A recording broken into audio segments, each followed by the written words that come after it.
Hi, I'm a dog in South Korea, and today I'm going to give you a peek inside my life.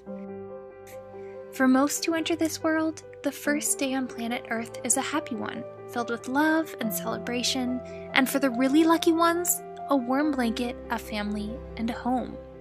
But for me, that day was far from joyful. My life started inside of a freezing cold wire cage on a dog farm in South Korea, where dogs are bred and raised for meat. The cage was covered in poo that was so old it had built up in hard piles around the cage, and it smelled horrible. My mom was too weak, cold, and sick to take care of me well. My siblings and I would desperately try to drink her milk, but she had little to give. One day, Mom stopped moving altogether. I nudged her again and again, trying to get her to respond, but she didn't. Day after day, she became less like Mom and more like the grub that was collecting in the cage. This is where I grew up.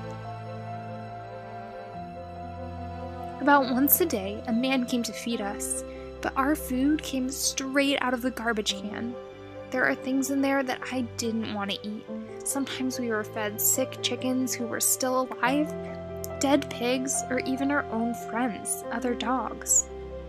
This was my life, day in and day out, through the blazing hot sun, the wet rain, and the icy snow. The wire cage didn't protect me from the elements at all, and of course I didn't get a blanket to keep warm. After growing up in these awful cages for a full year, never experiencing the outdoors or what it's like to run or even to be clean, a man pulled me out of my cage and violently crammed me into an even smaller transport crate with like 12 other dogs. All of our bodies were contorted and I could barely breathe.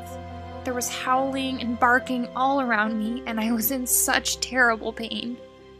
Then they started shoving this pipe into our cage to try and make more room for more dogs.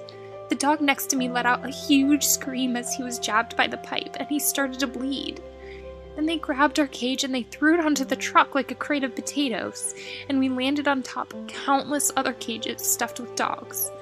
We were all completely immobile and without any idea why or what would happen next. Hour after hour ticked by as we bumped along in the car without food or water. 20 hours later, we were still in this cage.